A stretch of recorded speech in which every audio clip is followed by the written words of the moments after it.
آج کے اس لیکچر میں ہم فرسٹ ایئر اردو کا ایک سبق جھوٹے آدمی جو مولوی ذکاء اللہ کی تحریر ہے اور جس کتاب میں شامل ہے اس کتاب کا نام ہے محاسن الاخلاق، اس کے تمام مشقی سوالات حل کریں گے۔ سوال: جھوٹے آدمی کے حافظے کے بارے میں مولانا ذکاء اللہ نے جو ضرب المثل بیان کی اس کا مفہوم تحریر کریں۔ جواب: محاسن الاخلاق سے اخذ کردہ مضمون جھوٹے آدمی میں مولوی ذکاء اللہ نے جھوٹ کی عادت، اقسام اور نقصانات بیان کیے ہیں۔ ضرب المثل: جھوٹے آدمی کے حافظے کے بارے میں مولوی ذکاء اللہ نے مندرجہ ذیل ضرب المثل بیان کی ہے۔ دروغ گورا حافظہ نہ باشد، یہ فارسی کی ضرب المثل ہے۔ ترجمہ: جھوٹے آدمی کا حافظہ نہیں ہوتا۔ مفہوم: اس ضرب المثل سے مراد ہے کہ جو شخص مسلسل جھوٹ بولتا ہے اور جھوٹ بولنا اس کا کاروبار ہوتا ہے تو ایسا شخص حافظہ نہیں رکھتا۔ اگرچہ جھوٹ کو برقرار رکھنے کے لیے حافظے کی ضرورت ہوتی ہے، لیکن اگر کوئی شخص مختلف مقامات اور اوقات میں ایک ہی بات کو مختلف طریقوں سے جھوٹ بنا کر پیش کرتا ہے تو اسے اپنی زبان سے ادا کی ہوئی بات یاد نہیں رہتی۔ اس کے برعکس سچ کی بنیاد زیادہ مستحکم ہوتی ہے۔ سوال: کس چیز کے نہ ہونے کی وجہ سے آدمی کو اپنے وعدے یاد نہیں رہتے؟ وعدے یاد نہ رہنا: آدمی کو اپنے وعدے یاد نہیں رہتے کہ اس سے فلاں سے کیا ہوا وعدہ کیا تھا اور اسے وعدے بھول جاتے ہیں۔ اس کی وجہ یہ ہے کہ آدمی کا حافظہ نہیں ہوتا اور وہ چیزوں کو یاد نہیں رکھ سکتا، دل بھر جاتا ہے، نہیں چیز اس کو ہمیشہ وہ پرانی معلوم ہوتی ہے۔ حافظہ ایسی قوت ہے جسے افلاطون نے تمام قوائے عقلیہ کا دیوتا کہا ہے، یعنی یہ تمام ملکات انسانی کا رئیس ہے اور سب اس کے ماتحت ہیں۔ اہل فرانس نے جب کسی کو پرلے درجن کا کودن کہنا ہوتا ہے تو اس کو کہتے ہیں کہ وہ حافظہ نہیں رکھتا، باتیں بھول جانا۔ ایسا انسان باتیں اور وعدے بھول جاتا ہے۔ سوال: مصنف نے جھوٹوں کی کتنی قسمیں بیان کی ہیں؟ جواب: جھوٹوں کی اقسام: مصنف نے بنیادی طور پر جھوٹوں کی 2 اقسام بیان کی ہیں۔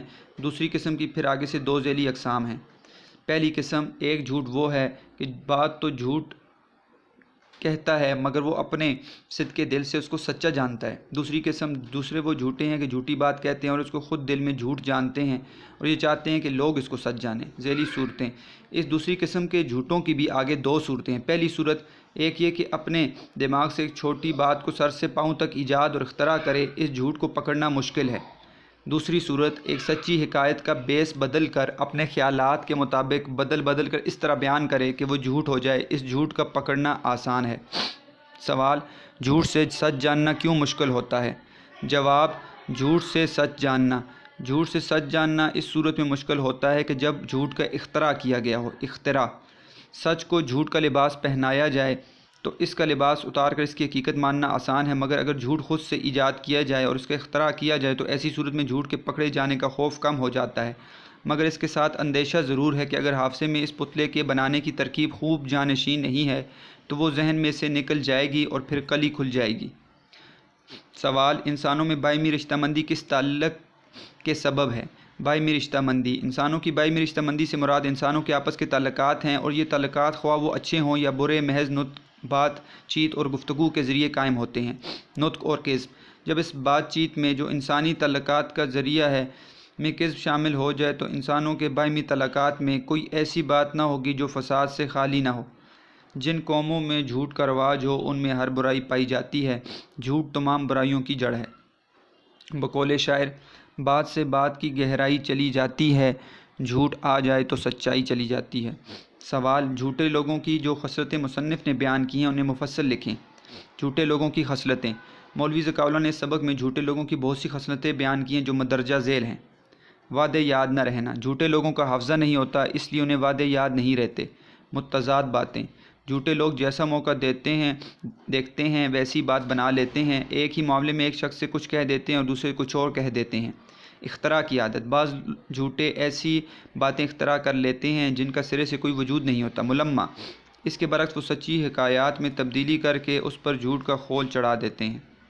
فوائد کی خاطر: بعض لوگ اپنے فوائد کی خاطر جھوٹ بولتے ہیں، مثلاً دکاندار چیزوں کے جھوٹے باؤ بتلاتے ہیں، وکلاء جھوٹے مقدمات لڑتے ہیں اور سیاستدان جھوٹے وعدے کرتے ہیں۔ شخصیت کی خاطر: بعض لوگ اپنی شخصیت کی خاطر جھوٹی داستانیں یوں بڑھا چڑھا کر پیش کرتے ہیں جیسے شعراء اپنے اشعار میں تعلی سے کام لیتے ہیں۔ بقول شاعر: جھوٹ اور مبالغہ نے افسوس، عزت کھو دی سخنوری کی۔